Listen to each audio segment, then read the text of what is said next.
저희들 스스로 생각을 해볼 때, 특히 대한민국의 우리 기독교, 특히 개신교의 영적 상황은 어떻더라고 생각을 하십니까? 물론 오마니아 교회 그리고 교계 이거를 개인 혼자서 다 판단을 할 수는 없을 것이라고 생각이 됩니다. 근데 단순한 판단이 아니라 나도 그 안에 속해 있는 한 사람의 성도로서 우리 개신교의 영적 상황을 한번 이번 주제 여호와께 돌아오자 라는 주제를 가지고 한번 생각을 해보십니다.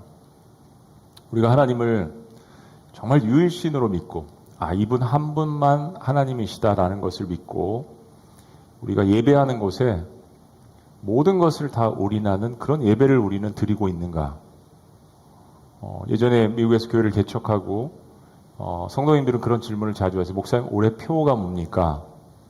그랬을 때 저희 마음 가운데 저희 아내와 기도하면서 예배가 첫째다. 그래서 예배에 생명을 다하는 교회라고 그렇게 5년에 한 번씩 돌아가면서 그 주제를 가지고 나눴던 적이 있습니다. 그렇습니다. 우리는 유일하신 하나님을 믿고 그 하나님 앞에 예배하는 것에 우리의 모든 것을 올인하는 정말 그런 교회 공동체가 한국 교회를 이끌어 나가고 있는가?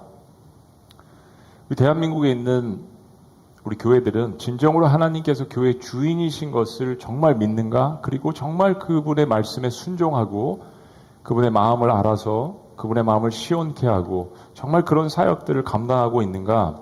그리고 그런 상태, 그런 영적인 힘을 가지고 이 세상에 지금 영향력을 미치고 있는가? 우리 교회들 안에는 혹시 교묘하게 우리가 숨겨놓은 우상 숭배들은 없는가? 교회 주인이 하나님이신데도 불구하고 혹시 목회자들이나 혹은 교회 기득권자들이 교회 주인이 되어가고 있지는 않는가?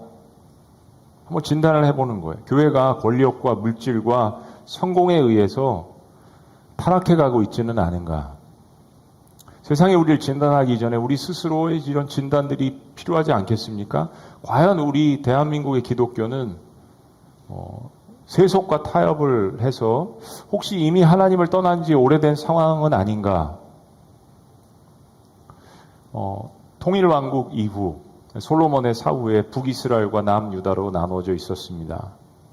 그때 북이스라엘은 19명의 왕이 있었는데 여로보암 2세가 나타나서 40년간 북이스라엘을 통치를 했습니다. 오랫동안 통치한 거죠. 그때 북이스라엘은 북이스라엘 210년의 역사 가운데 어느 시대보다도 안정되고 막강한 경제력, 정치, 군사력을 가졌던 그런 시대였습니다. 그런데 사랑하는 여러분, 정치적 안정과 물질적 풍요가 언제나 영적으로 좋은 것만은 아니라는 것을 우리는 역사 속에서 잘 알고 있습니다. 북이스라엘은 이러한 여러 가지 경제적인 풍요 속에서 영적으로 타락해 갔습니다. 곳곳에 폭력이 난무하고 그리고 우상숭배는 극에 달했습니다. 북이스라엘 역사상 210년 역사상 제사장이 제사를 드리지 않았던 적은 없었습니다. 그들은 한쪽에서는 하나님을 예배한다고 하고 또 신학교를 만들어서 계속해서 제사장들을 키워내고 유일하신 하나님이라고 이야기하면서 우리가 하나님을 안다라고 하면서 예배를 했지만 동시에 또 한 곳에서는 이방 신당을 만들고 바알을 숭배하고 아세라 신을 숭배하면서 또 신학교를 만들어서 다른 종교들을 그러니까 영적으로 우상 숭배하고 간음을 하는 그런 일들을 자행을 했습니다. 하나님께서 그들의 모습을 계속 지켜보고 계셨던 거죠. 그리고 선지자들을 통하여서 하나님의 목소리를 그들에게 전달을 했습니다. 비유하자면 이런 거예요. 신랑은 있는데 신부가 자꾸 다른 남자들을 만나고 다니는 그 영적 간음, 영적 우상 숭배 가운데 있었습니다. 그러면서도 불구하고 우리가 지난주에 말씀 본 것처럼 이스라엘 백성들 우리가 하나님을 안다라고 이야기했습니다. 히브리어로 야다, 이 안다라는 뜻은 정말 부부간의 친밀감의 관계를 이야기한다고 했잖아요. 근데 감히 이런 일을 계속 행하면서도 그들은 우리 하나님 앞에 선택받은 백성, 우리는 하나님을 안다라고 그렇게 예배하고 그렇게 고백하고 그렇게 나아갔습니다. 역사적으로 북이스라엘은 210년 동안 19명의 왕이 다스렸습니다. 근데 참 너무 비참한 게 단 한 명도 하나님 마음에 합한 왕도 없었고 단 한 명도 선한 왕이 없었고 단 한 명도 하나님을 기억하는 왕이 없었습니다. 그리고 여로보암 2세 때는 북이스라엘의 가장 경제적으로 정치적으로 번성한 시대를 맞이했습니다. 과연 이게 축복인가? 가장 번성했는데 가장 하나님을 멀리 떠난 시대가 여로보암 2세 시대였습니다. 하나님께서 축복을 해주셨으면 그 축복을 가지고 구약성경에 하나님께서 만들어주신 구약의 윤리인 고아와 과부네와 과부와 나그네들, 이방인들이 이스라엘 공동체에 들어와서 있는 그런 사람들을 돌보라고, 그들을 먹이라고 하나님께서 행하셨던, 소외계층에 다가가라고 했던 이것을 어기고 그들은 그 축복을 오히려 착취하는데, 그들의 폭력을 사용하는데 그렇게 사용했습니다. 그러니까 이스라엘 공동체는 하나님의 어떤 공의라든지 하나님의 정의나 하나님의 거룩과 사랑이 식어져 갔던 것이죠. 가장 심각한 문제, 어떻게 이렇게 210년 동안 하나님의 선택받은 백성이라고, 장자교단이라고 이야기를 하면서, 장자민족이라고 이야기하면서 단 한 명도 하나님을 예배하는 왕이 없었을까요?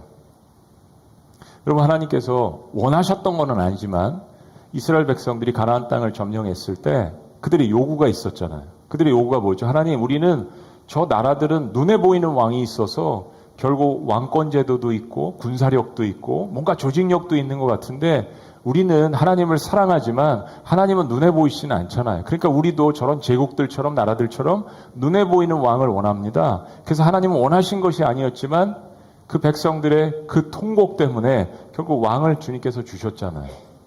그럼 이스라엘 백성들이 마음 가운데 이 생각은 늘 하고 있어야 되잖아요. 왕권 제도가 있지만, 어떤 이념이 있지만, 나라가 있지만, 다스리는 사람들이 있지만 그 위에 하나님이 계시다는 이 사실만큼은 잊지 말아야 이스라엘 백성들이 존속될 수 있는 거잖아요.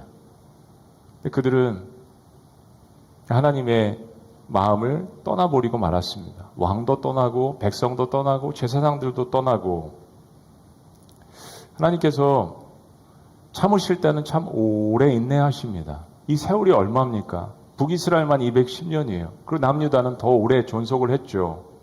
계속 하나님께서 선지자를 통해서 경고하심에도 불구하고 그들은 말을 듣지 않았습니다.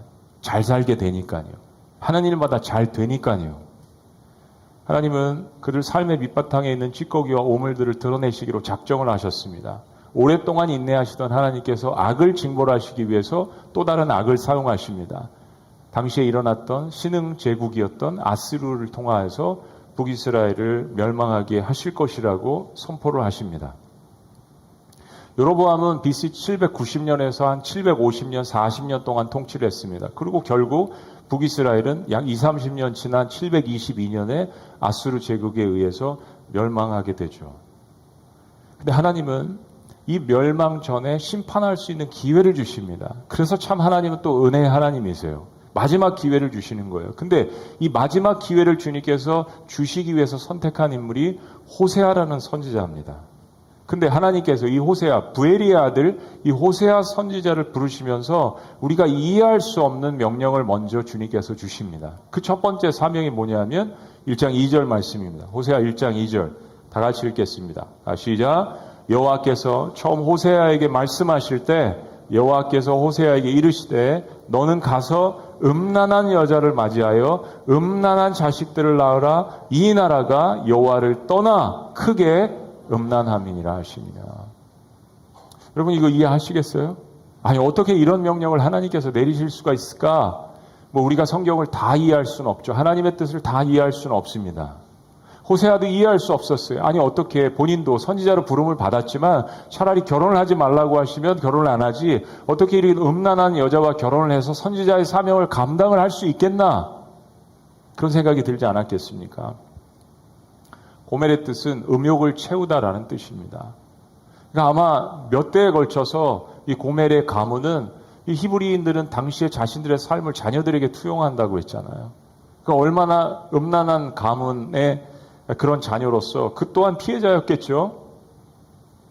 호세아가 하나님 말씀에 순종해서 결국엔 이 고멜이라는 음란한 여자와 매춘부죠. 결혼했습니다.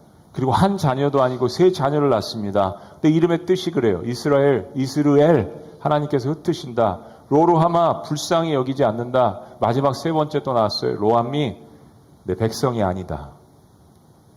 왜 하나님께서 이런 일들을 명령을 하시고 왜 하나님께서 호세아 선지자에게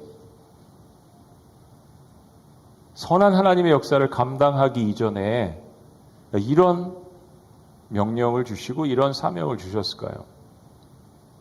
호세아는 마음이 어땠을까요? 생각해보면 여러분, 똑같은 상황은 아니지만 우리 역시 이러한 처지에 놓여질 수 있습니다.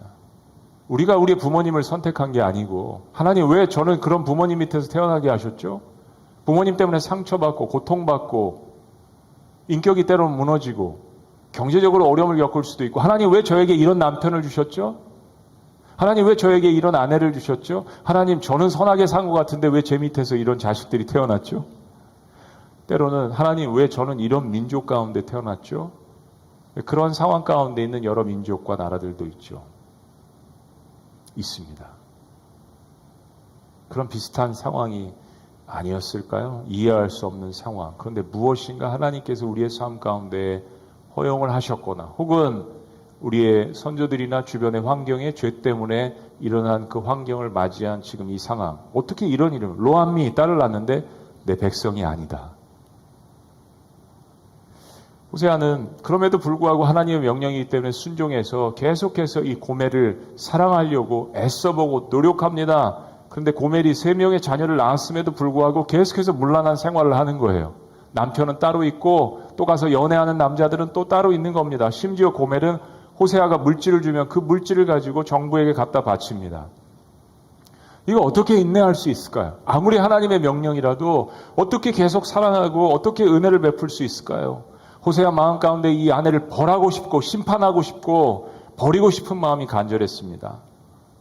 호세아는 결국 그런 아내를 되찾기 위해서 자신의 물질을 가지고 아내의 몸값을 지불하고 고멜을 다시 데려옵니다. 또 다시 데려옵니다. 또 다시 데려옵니다. 또 다시 은혜를 베풀려고 노력을 합니다. 그 가운데에서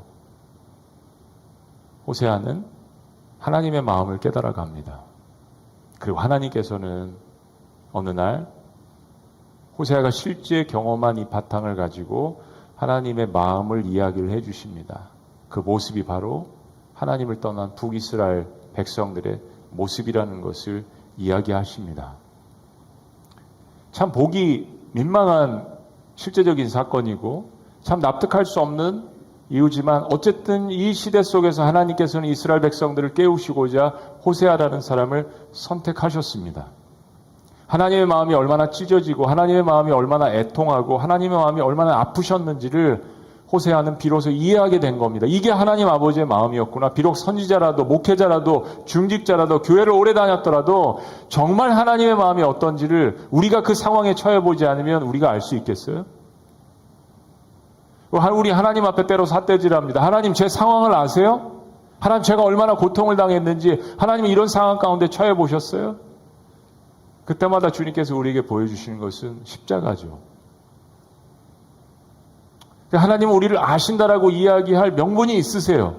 왜냐하면 죄가 없으신 분이 하나님의 아들을 십자가에 못 박게 할 수 있도록 하나님께서 허용을 하신 거니까. 근데 우리 입장에서 우리는 정말 하나님을 향해서 하나님을 안다라고 이야기할 수 있을까요?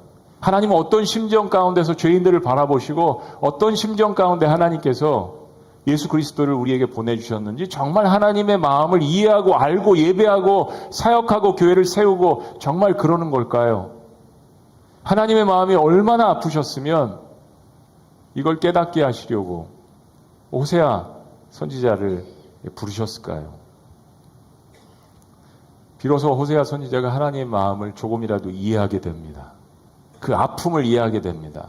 그리고 호세아 선지자는 백성들에게 하나님의 마음을 담아서 이야기합니다. 제발 이제 그만 하나님께로 돌아갑시다. 제발 그만 하나님께로 돌아갑시다. 이 자신의 마음을 후벼 파는 심정으로 하나님의 마음을 이해하면서 외쳤던 시대의 선지자. 우리가 지난주에 도전받은 말씀이었죠. 우린 거기에 포커스를 맞춰서 우리가 지난주에 말씀을 봤어요. 첫째, 하나님께로 돌아갑시다. 죄는요, 하나님을 떠나는 것이고 회개는 하나님께 돌아오는 것입니다. 너무 간단해요.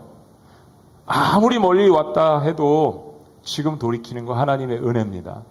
하나님을 알았기 때문에 돌아올 집이 있는 거 하나님의 은혜입니다. 탕자는 아버지를 알았어요. 그래서 아버지와 좋았던 시절을 기억하고 돌아온 거죠. 그런데 돌아갈 집이 없는 사람들이 있습니다. 한 번도 아버지의 집에 들어와 본 적이 없고 한 번도 아버지가 누군지를 모르는 사람이 어떻게 돌아오겠어요. 하나님께로 돌아가자라는 것은 하나님의 백성들에게 외친 것입니다.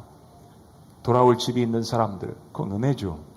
두 번째, 하나님을 알자라고 이야기했습니다. 야다, 정말 가장 친밀한 부분까지 나누는 거, 그게 뭡니까? 우리의 죄, 우리의 허물, 우리의 실수까지도 나누고 포용해주고 용납해주고 용서해줄 수 있는, 서로를 알 수 있는 그 부부간의 관계, 그거를 하나님과의 관계 속에서 내가 하나님을 안다라고 하는 것인데, 이스라엘 백성들은 오히려 하나님을 안다라고 하면서 자기들이 누릴 것들은 세상에서 다 누리는 그러한 이중적인 모습을 가졌습니다. 그래서 호세아 선지자는 외친 겁니다. 너희가 과연 정말 하나님을 아느냐, 그 고통을 아느냐, 그 사랑을 아느냐, 우리가 여호와를 알자라고 고백한 것입니다.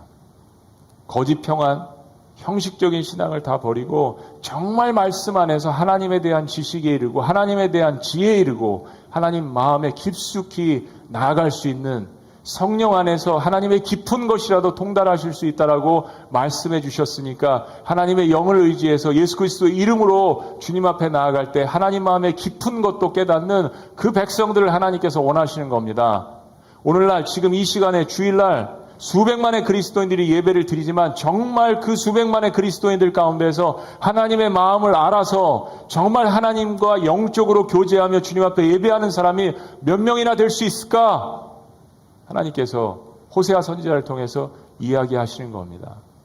하나님을 알자. 그리고 마지막 세 번째는 이렇게 이야기했죠. 하나님을 알되 힘써 알자. 하나님을 아는 지식에서 끝나는 것이 아니라 하나님을 알면 알수록 그분을 사랑하고픈, 그분을 닮아가고 싶은, 즉 하나님을 따르자라는 것입니다. 우리 교회 핵심가치 두 가지가 뭐죠? 예수님 사랑, 예수님 자랑입니다. 모든 제자 훈련의 결론은 딱 이 두 가지입니다.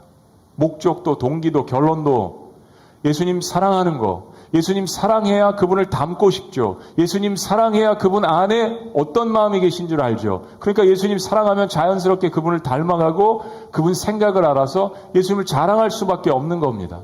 전도는 예수님 사랑하지 않으면 실은 할 수 없는 것입니다.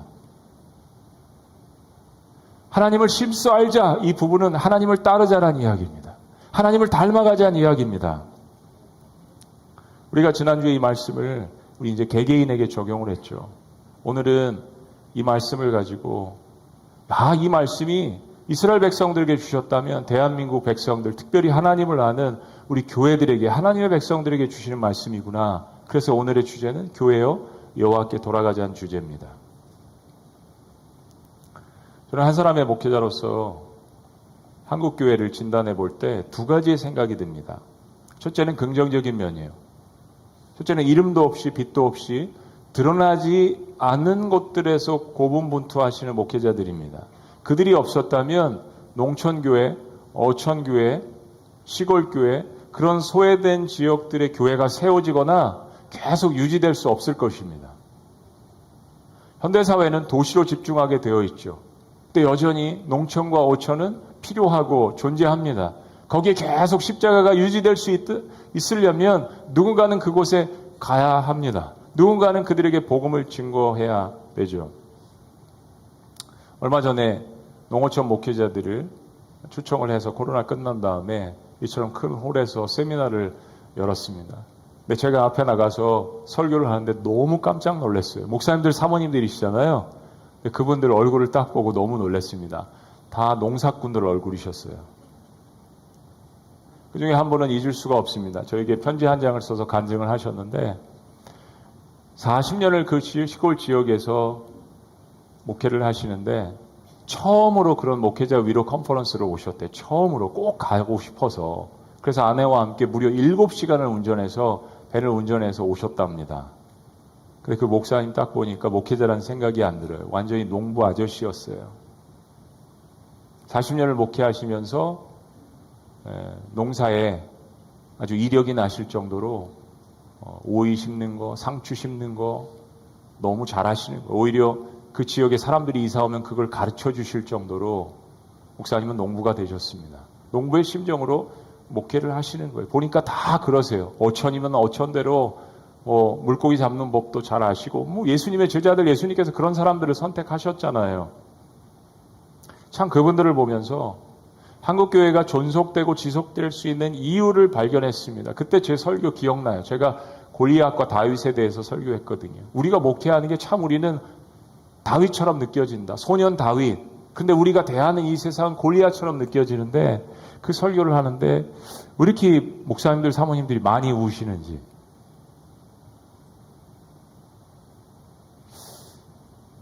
곳곳에 자리 잡은 건강한 소형 교회들이 있습니다. 우리 대한민국의 80% 이상들이 상가 건물에 있습니다. 미국에서는 동네 교회를 커뮤니티 처치라고 이야기합니다. 그래서 이름난 교회들도 보면 커뮤니티 처치, 수원 커뮤니티 처치, 영통 커뮤니티 처치. 이게 뭐냐면 커뮤니티, 공동체 교회란 이야기입니다. 그 동네, 그 면에, 그 리에 깊숙이 자리 잡아서, 옛날에 한국 교회가 들어올 때 다 그렇게 자리 잡았잖아요.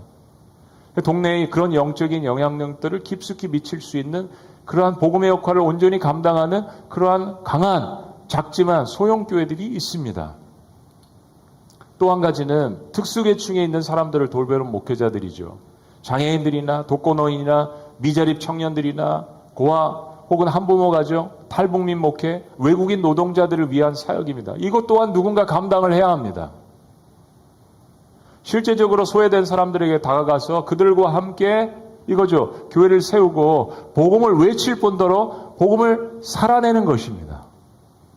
제가 오래전에 미국에서 처녀 목회를 하면서 교회를 개척했습니다. 교회를 개척하고 설교도 하고 여러 가지 목회 사역도 하지만 제일 많이 한 일 가운데 하나가 보증을 쓰는 거였습니다. 유학생들이 오거나 혹은 신문 문제로 어려움을 겪는 사람들, 미국의 아파트는 그냥 우리가 사는 집이 아니라 월세 내고 그런 겁니다. 그 누군가 가서 보증을 해줘야 돼요. 보증만 수십 번 한 것 같아요. 미국의 이민교회 목회자가 개척을 하면 해야 되는 일이 부동산업도 알아야 되고, 통역도 잘해야 되고, 병원도 잘 가야 되고. 제가 설교를 준비하면서 한번 따져보니까 교회 개척하고 5년 동안 제가 빨간 장갑을 끼고 이사만 16번을 했습니다. 제가 이삿짐 센터 거의 사장님이었어요. 그러지 않으면 이민교회 성도님들 안 옵니다. 이사해주고, 가서 보증서 주고, 부동산 통역해주고, 병원 신방 가서 또 그것도 통역해주고, 네? 공항에 라이드를 수백 번 했겠죠. 근데 조금이라도 그런 이민교회 경험을 해보니까, 한국에 와서 보니까 정말 곳곳에 있는 소형교회 목사님들, 사모님들 그런 역할을 하고, 시골에 있는 또 특수목회를 하시는 분들, 그게 결국은 한국교회를 강하게 하는 굉장히 중요한 역할을 하고 있다는 것을 깨달았습니다. 5만 교회 교회 중에 100명 이하의 교회가 70% 이상입니다. 소형교회들이 강하지 않으면 한국교회는 살아남을 수 없어요. 또 한국교회는 그렇게 시작했습니다. 어쩌다 보니 신도시에 교회를 세웠고, 어쩌다 보니 그 땅값이 올라가고, 어쩌다 보니 사람들이 교통이 편해서, 교육시설이 편해서 사람들이 모여서 부흥을 한 겁니까? 아니면 이 모든 것들이 정말 하나님의 은혜 가운데 여기까지 온 것입니까? 또 한편으로 대한민국 교계나 교권을 보면 너무 정치화되어 있습니다. 이제는 제가 그 자리에서 내려와서 여러분들과 이렇게 마음껏 편하게 이야기할 수 있는 것이 너무 감사해요. 그 자리에 계속 있었으면 그런 이야기 못했을 것 같아요. 여러분, 현재 한국 교단, 교계, 우리 스스로도 그런 자성의 목소리를 낸 지 오래됐지만 한국 교단, 교권은 한국 정치의 모습을 그대로 닮아 있습니다. 당권, 계파 갈등, 그런 모습을 보면 정말 우리가 목회자 맞나라는 생각이 듭니다. 그 안에 저도 있고 제 잘못도 있고 우리 모두의 잘못이라고 생각하는 마음으로 이야기합니다. 과연 교단 총회에 평신도들을 초청할 수 있는지 의문이 들 정도입니다. 신학교는 신학교대로, 교단은 교단대로, 기관은 기관대로 물이 고여있고 계속 건강하지 않은 리더십들이 그것을 이양하는 모습 속에 때로는 목회자들이 그런 것들을 회피하며 그냥 목회나 열심히 하자라는 이 두 갈래로 갈라질 수밖에 없는 이런 건강하지 않은 구조의 정착이 너무 오래돼 버렸어요. 최근에 타 종교와 비교하면서 신뢰도 조사를 했습니다. 이 신뢰도 조사 가운데 가톨릭이 25%, 불교가 24%, 근데 개신교가 신뢰도 조사에서 13.6%를 얻었습니다. 이게 지금 10년, 20년 동안 계속 신뢰도가 하락이 되는 겁니다. 사회봉사활동에 대해서 가톨릭이 31%, 근데 개신교는 17%밖에 인정을 못 받았어요. 개신교 굉장히 사회봉사활동 많이 하잖아요. 좋은 일 교회 많이 합니다. 지금 말씀드린 이런 농어촌 교회 특수목회 하시는 이런 분들 곳곳에서 얼마나 많이 그런 역할을 합니까? 근데 문제는 이 시각을 바라보는 사회 어떤 그 신뢰, 시선이 이렇다라는 것을 이야기를 하는 거죠. 봉사활동을 안 한다는 것이 아니라 2020년도에 개신교 기독교의 사회봉사활동에 대한 신뢰도가 35%였습니다. 그런데 5년이 지난 지금 바닥이에요. 17%. 자, 왜 이런 결과들이 나타났을까? 이 설문조사를 한 기관에서 이유를 이야기합니다. 그 이유가 크게 세 가지인데, 첫째는 종교적 신념을 사회적 공동이익보다 우선시한다라는 인식. 두 번째, 정치적 편향성을 갖고 있다. 세 번째, 폐쇄적 모습이 주요 불신 원인으로 이 세 가지가 거론이 됐습니다. 그럴듯하죠? 사랑하는 여러분, 저는 개인적으로 동의하지 않습니다. 이런 설문조사를 하는 기관에 의도가 있습니다. 그리고 잘못된 원인들과 잘못된 정보들도 제공하는 것들을 많이 보았습니다. 요즘은 설문조사가 권력이라는 이야기도 있을 정도로 이게 정말 맞나 싶을 정도인 생각이 들 때도 있죠. 이 설문조사 결과가 정말 그렇게 사람들이 해서 1000명, 2000명 해서 모의로 해서 이그젠플로 만들어서 그런 결과가 나왔는지 모르겠지만 저는 영적으로 틀렸다라고 생각합니다.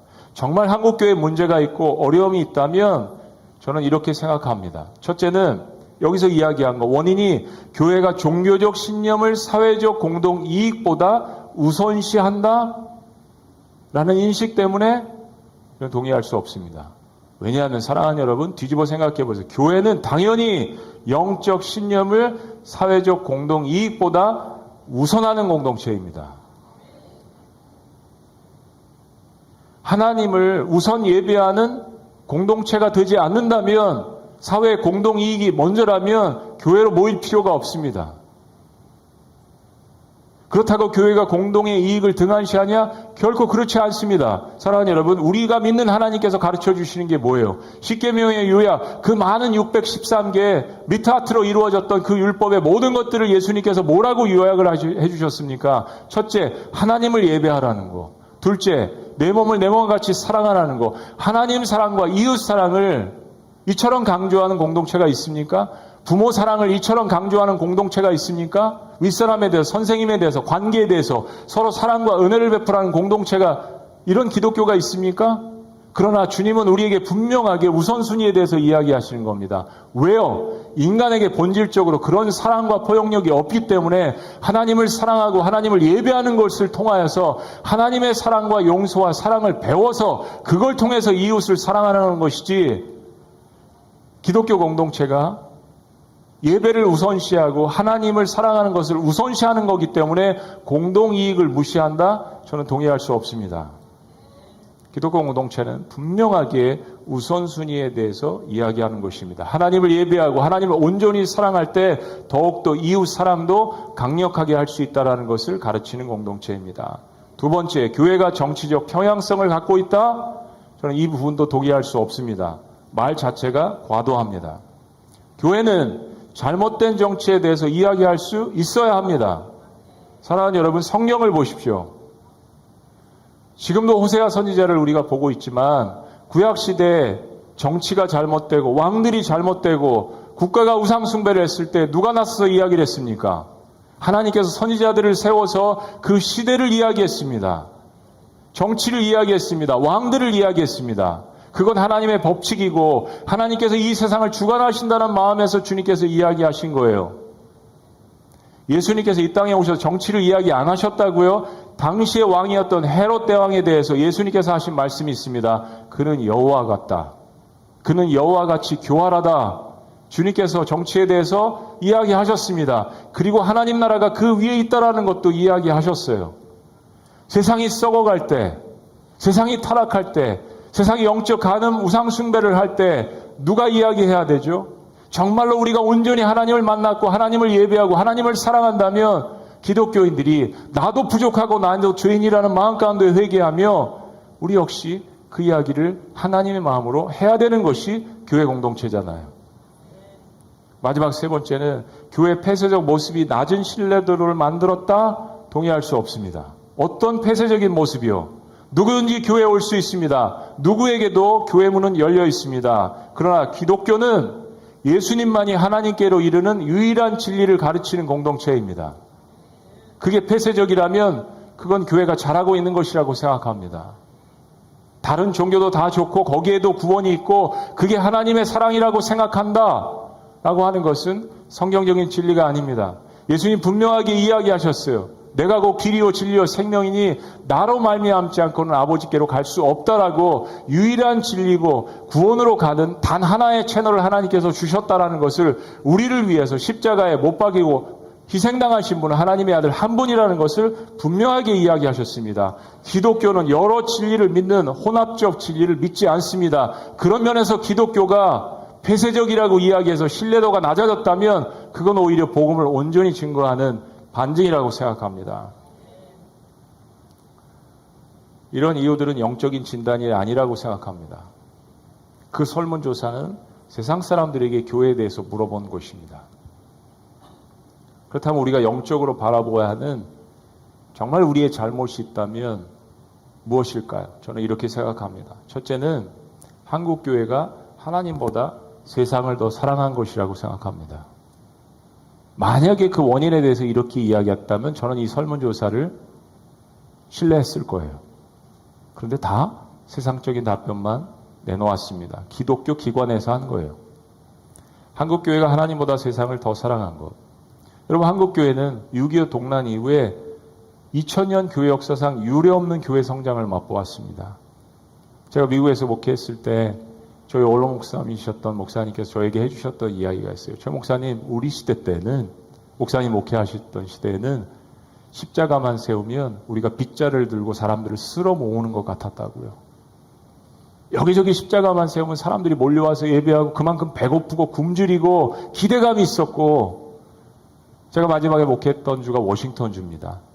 저는 타코마에 있었고, 타코마를 시애틀 지역에서 사마리아인들이라고 불렀을 정도로 어려운 지역이었지만 주님은 사마리아 지역에 가셨죠. 시애틀에서 부흥회를 하면 타코마에서 자동차를 가고 같이 가서 응원하고 같이 모여서 예배를 드렸습니다. 타코마에서 부흥회를 하면 저 북쪽에 있는 사람들이 내려와가지고 같이 예배를 드리고 같이 연합하고 같이 함께 응원했습니다. 그게 한국교회의 모습이었어요. 한국교회는 그렇게 이민교회든지 한국 본토에 있는 교회든지 그렇게 성장을 맛봤습니다. 전 세계에 이처럼 대형교회가 많은 나라가 없습니다. 이처럼 일주일 내내 예배와 모임이 많은 나라가 없습니다. 이처럼 성도들이 열심히 헌신하는 많은 나라가 없습니다. 이처럼 작은 나라에서 복음을 받았던 나라에서, 원조를 받았던 나라에서 감사하고, 그리고 전 세계로 3만 명 가까운 선교사를 파송했던 역사도 없습니다. 사랑하는 여러분, 한국교회 현재 영적 상황은 북이스라엘과 닮아있지는 않으죠. 한국교회가 그 모든 것이 하나님의 은혜였음을 잊어버리는 것. 이게 우리가 잘해서 된 겁니까? 우리가 시대를 잘 만나서? 아니면 이 모든 것들이 6.25 잿더미 위에 긍휼히 여기신 그 울부짖는 하나님의 백성들의 그 눈물을 보시고 주님께서 주셨던 그 은혜였기 때문입니까? 마치 교회가 세워진 것이, 교회가 성장한 것이 담임 목사나 기득권들이 교회 성장을 일으킨 것처럼 우상화되어서 그 안에는 하나님과 같이 되고자 하는 그런 교만한 우상 숭배들이 넘쳐나고 있지는 않은지요. 누가 교회의 주인인가요? 그리고 실은 교회의 쇠속화에 세상이 우리를 미워하는 것 중에 하나 이유가 있다면, 교회를 보면서 세상이 교회가 우리를 너무 닮아가고 있네 라는 것 때문에 싫어하는 거 아닙니까? 여러분, 이런 이야기 아시죠? 나는 도둑질해도 너만큼은 안 된다.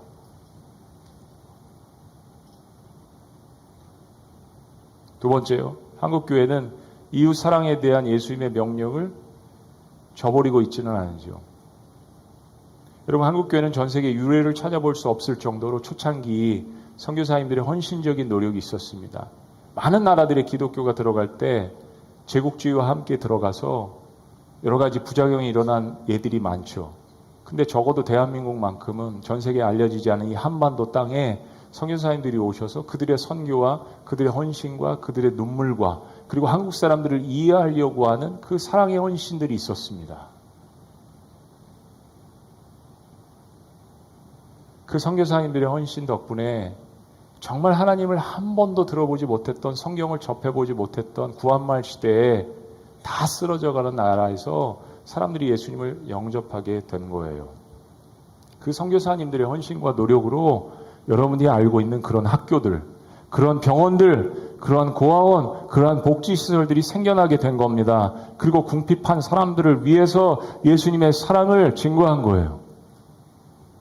복음과 동시에 이웃 사랑의 실천이 어떤 것이라는 것을 몸소 그들이 보여준 겁니다. 한 개교회가, 한 교단이 그렇게 한국교회가 세워진 것입니다. 그 결과 정부와 나라에서 할 수 없는 일들을 이루었잖아요. 그게 뭡니까? 여성인권. 네? 교회가 세워져서 그 교회 리더십을 여자들이 갖게 되고 한복을 입고 고운 하얀 한복을 입고 와서 성경 말씀을 읽고 그리고 가르치고 그런 전도 부인들이 생겨나고 여자들이 글을 읽고 가르치고 리더십을 갖고 그거 누가 했습니까? 교회가 한 거잖아요.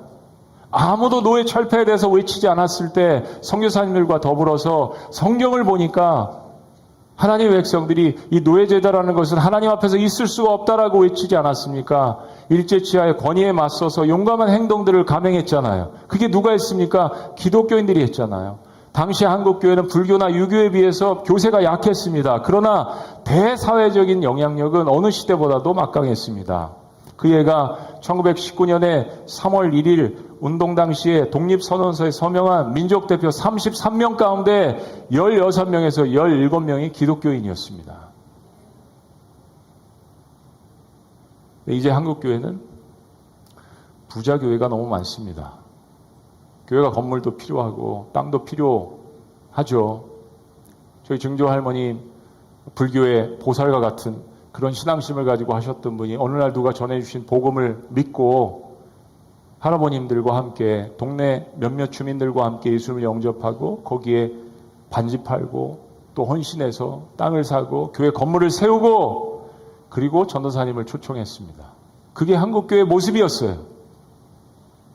한국교회 어떻게 세워졌습니까? 갖고 있던 토지를 내놓고 땅을 팔고 자신들의 재산을 헌신해서 목회자도 없는 지역에 먼저 교회를 세워놓고 그리고 목회자를 청빙을 했어요. 왜요? 2시간, 3시간 그렇게 먼 거리에 가서 예배를 드리다가 우리 지역에도 동네 교회가 있었으면 좋겠는데 지금은 교회는 사실 많죠. 그리고 부자 교회가 됐습니다. 얼마나 많은 부동산들을 소유하고 있어요? 오랜 세월과 전통이 쌓이면서 그 많은 재물과 힘을 어디에 써오고 있나요? 마지막 세 번째는 한국교회는 예수님 오실 당시처럼 율법주의와 세속화 신학에 물들어 있다고 생각합니다. 이건 저에게 질문하는 겁니다. 저의 설교는 온전한가? 저는 세속화 물들어 있지 않는가? 오늘날 교회 강단에서 정말 말씀을 말씀대로 해석하는 것을 분별할 줄 아는 성도들도 있어야 한다고 생각합니다.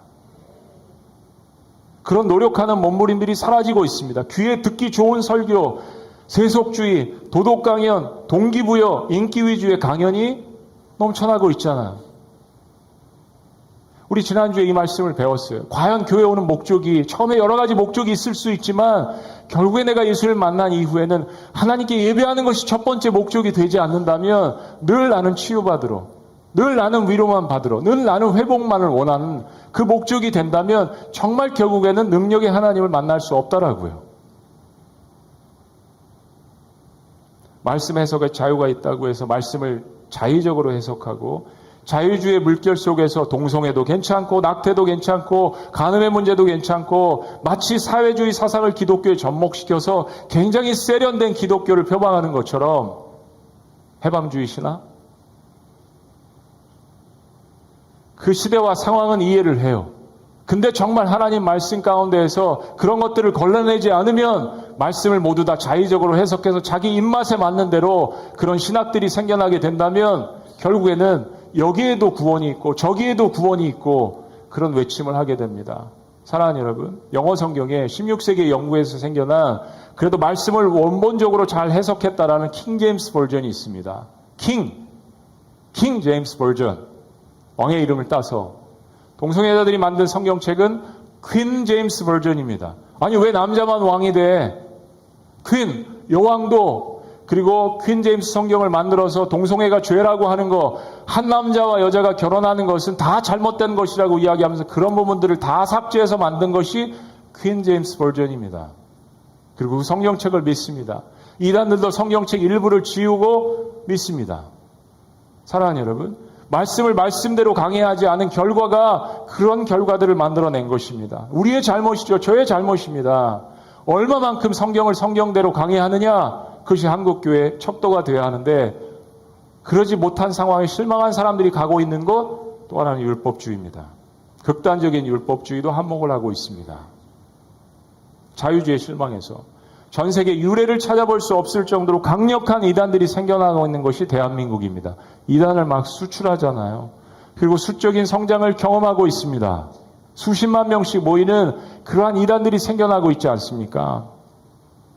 네, 사랑하는 여러분, 이토록 슬픈 현실 속에서 우리의 정신을 번쩍 들게 하는 분명한 사실은 세상은 회개할 수 없다라는 겁니다. 왜냐하면 하나님을 모르기 때문에. 세상대로 뭐라고 이야기하기 이전에 하나님의 백성들만이 할 수 있는 회개는 우리의 능력입니다. 하나님을 알기 때문에, 그래도 이런 말씀을 이야기하시면 들을 수 있는 귀가 있기 때문에, 돌아올 수 있는 백성이 있기 때문에 호세아서가 선포한 이 말씀은 하나님의 백성들에게 하신 말씀입니다. 회개는 하나님을 알았지만 하나님을 멀리 떠나 있는 백성들이 하나님의 음성을 다시 듣고 돌아올 때에만 가능한 하나님이 하나님의 백성들에게 주신 축복이고 능력인 것입니다. 호세아가 타락한 고멜과 결혼을 하고 하나님의 아픈 심정을 이해하고 하나님께로 돌아오라고 외친 그 대상은 바로 하나님의 백성들이었습니다. 한때 하나님을 사랑했지만 세상을 더 사랑하게 되고 우상을 숭배하고 율법주의에 다시 빠지고 소외된 이웃들도 돌보지 않고 말씀에 무지해 가던 그 백성들, 그러나 그들에게 다시 이제 제발 그만 하나님께로 돌아가자, 이제 제발 하나님만 예배하자. 왜냐하면 하나님의 백성들에게만 희망이 있었기 때문입니다. 그래서 오늘 교회 여러 가지 모습들에 대해서 말씀을 드렸지만 이 말씀을 꼭 드리고 싶어요. 여전히 그래도 세상의 소망은 하나님이 세우신 교회밖에 없습니다. 제국과 나라 민족은 오고 가고 왕도 세우고 패하시는 분은 하나님이시지만 하나님이 세우신 교회는 주님 오실 때까지 영원하다라고 말씀하셨어요.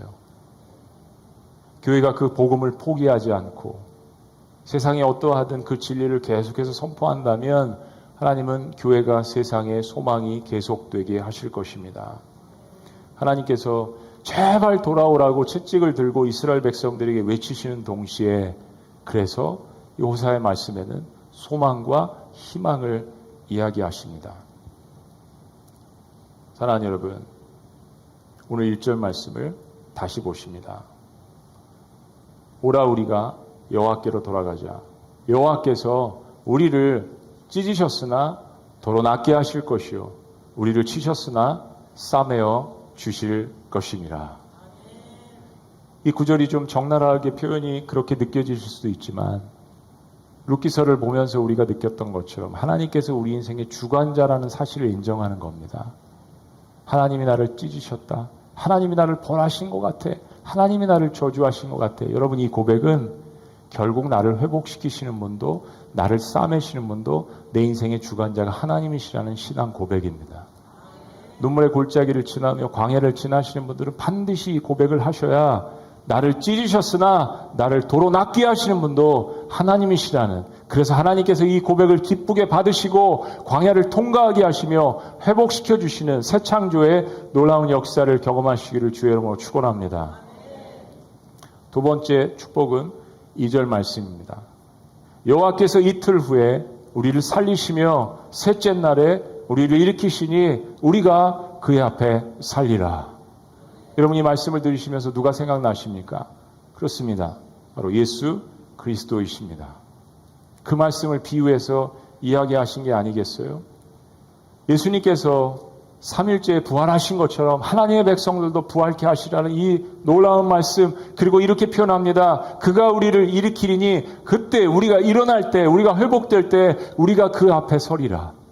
준엄하신, 거룩하신, 전능하신, 세상을 창조하신 그 하나님 앞에 하나님의 백성들이 회복되고 다시 설 수 있다는 것을 호세아 선지자가 이야기합니다. 이건 자기 자신에게도 이야기하는 거예요. 고멜과 같은 여자와 결혼해서 음란한 자녀들을 낳았던 고멜도, 그리고 자신의 자녀들도, 자신의 가정도 하나님 앞에서 회복될 것임을 호세아 선지자가 백성들 앞에서 외치는 것입니다.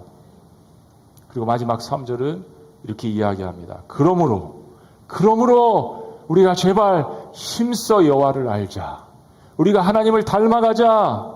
그의 나타나심은 새벽빛같이 어김없나니 비와 같이 땅을 적시는 늦은 비와 같이 우리에게 임하시리라. 하나님께서 이렇게 회개하고 주님께로 돌아오는 백성들에게, 여러분, 새벽빛은 어김없이 임하는 거잖아요. 구름이 깔려 있어서 안 보일 뿐이지 구름이 있다고 태양이 존재하지 않는 것은 아니잖아요. 늘 주님께서 우리에게 새벽 아침의 빛같이 우리를 찾아오시고, 그리고 비가 오지 않았던 그 땅을 적셔주시는 이 늦은 비는 이스라엘 백성들이 자주 사용했던 축복의 표현입니다.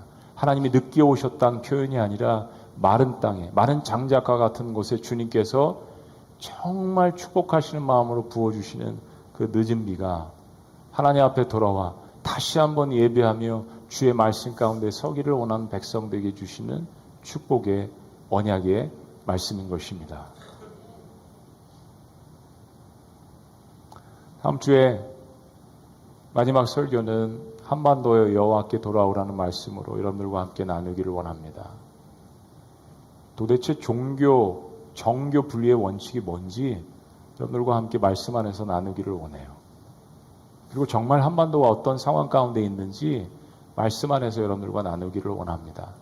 그 이전에 개인이 먼저 주님께로 돌아오고 교회 공동체가 먼저 주님께로 돌아오는 게 먼저라는 이야기입니다. 내가 온전하지 않은데 뭘 세상에 대해서 이야기합니까?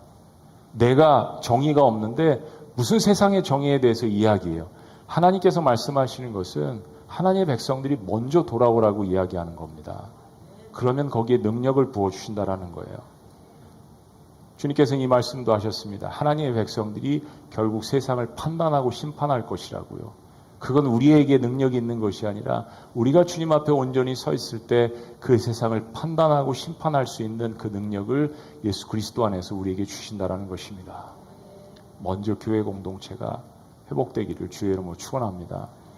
주님께서 미라클 오이교회를 세워주신 그 목적, 그리고 우리는 어떻게 계속해서 하나님의 말씀을 붙들고 어떻게 하나님 앞에 예배하며 올인하는 데 신경을 쓰고 어떻게 말씀 가운데 다음 세대를 키워내며, 연약한 모습이지만 그러나 이 연약한 그릇에 주님께서 부어주시는 힘이 큰 능력, 그 복음의 그 보배의 능력을 기뻐하며, 하나님 우리는 감당할 수 없지만 주님께서 하라 하시면 주님께로 돌아오며 우리가 이 사역을 감당합니다 라는 고백과 기도가 우리 안에 충만하시기를 주의 이름으로 축원합니다. 우리 찬양 마지막에 여러분들과 함께 하기를 원합니다. 찬양은 주 예수의 얼굴을 구하며 라는 찬양입니다. 우리 마지막 가사가 이렇습니다. 다시 한번 부흥을 주소서. 영국의 감리교를 일으켰던 18세기에 존 웨슬리 목사님이 옥스퍼드 대학에서 공부를 하다가 홀리 클럽이라는 것을 만들었습니다. 거룩한 모임. 이 모임을 하면서 기도도 많이 하셨겠죠. 존 웨슬리 목사님은 기도로도 유명합니다.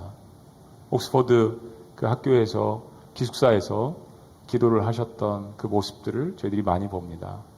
그게 1940년대 미국에 또 부흥을 일으켰던 젊은 부흥 강사였던 빌그레함 목사님이 그 옥스퍼드 대학을 방문을 하셨습니다. 박물관으로 있는 그 옥스퍼드 대학교의 기숙사에 들어가셨는데 존 웨슬리 목사님이 그 침대 옆에서 무릎 꿇고 기도하셨던 그 장소를 보고 너무 놀랐습니다. 왜냐하면 그 장소가 마룻바닥이었는데 움푹 패여져 있는 거예요. 도대체 얼마나 기도를 했으면 그 마룻바닥이 패였을까? 그리고 그 자리에 무릎을 꿇고 빌그레함 목사님이 이런 고백을 하셨다고 합니다. God, do it again. God, do it again. 하나님, 그 일을 다시 행하여 주시옵소서. 제가 이야기를 빌그레함 목사님을 가장 오랫동안 모셨던 그 수석보 목사님이 한국에 와서 설교를 하실 때 제가 통역을 했는데 그 목사님께 직접 들었던 이야기입니다. 오늘 주님께서 주시는 호세아서의 이 메시지의 말씀과 맞는 찬양이라고 생각해요. 하나님, 다시 한번 우리에게 부흥을 주시옵소서. 하나님, 다시 한번 예배하는 세대가 일어날 수 있도록 역사하여 주시옵소서. 우리 자리에서 다 같이 일어나시겠습니다. 그런 마음으로 우리 기도의 마음을 담아, 우리 헌신의 마음을 담아서 자, 주님 앞에 올려드립니다. 주 예수의 얼굴을 구하며 주 예수의 얼굴을 구하며 예배하는 세대 일어나 주 위에 살며 주 위에 죽으니 이것이 우리의 부르심 살기 위해 주 따르지 않고 죽기 위해 주를 따르고 내 가진 것 모두 주를 위해 드리리 주님의 일 행하시옵소서. 부르겠습니다. 다시 한번 부름을 주소서. 주의 나라가 이 땅에 다시 세워지는 그 영광을 우리 보게 하소서. 주 예수의 영광을 주 예수의 얼굴을 구하며 예배하는 세대 일어납니다. 예배하는 세대 일어나 주 위에 살며 주 위에 주르니 이것이 우리의 부르심 살기 위해 주 따르지 않습니다. 살기 위해 주 따르지 않고 죽기 위해 주를 따르며 내 가진 것 모두 주를 위해 드리리 주님의 일 행하시옵소서. 주여 다시 한번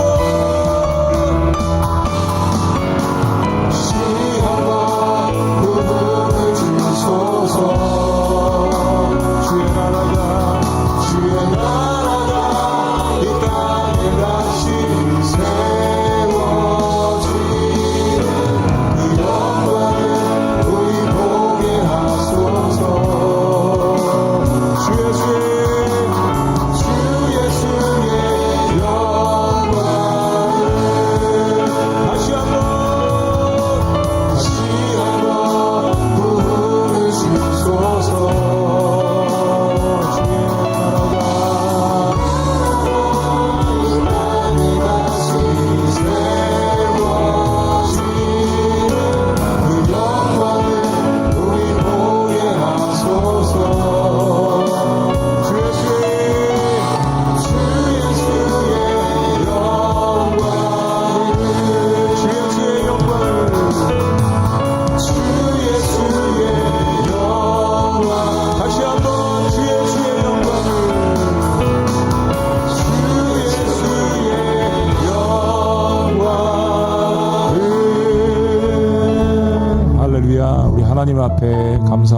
박수 올려드립니다.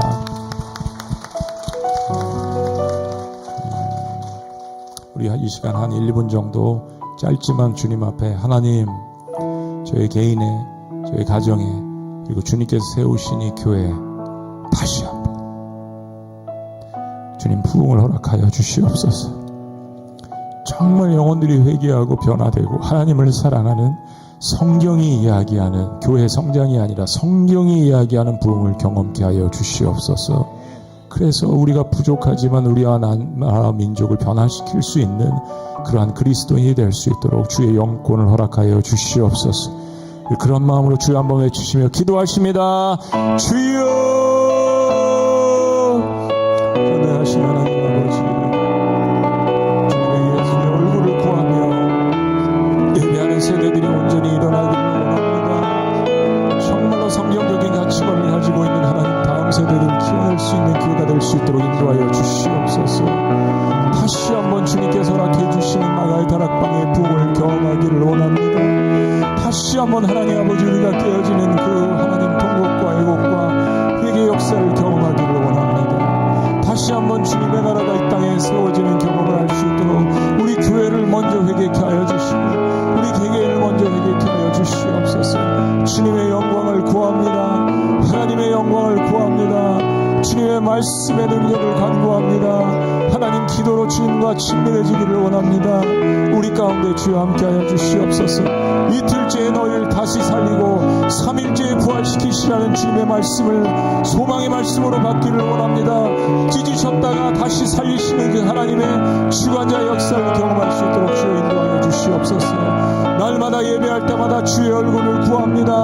하나님의 영광을 구하는 하나님 세대가 될 수 있도록 인도하여 주시옵소서. 예배에 생명을 다할 수 있도록 주여 인도하여 주시옵소서.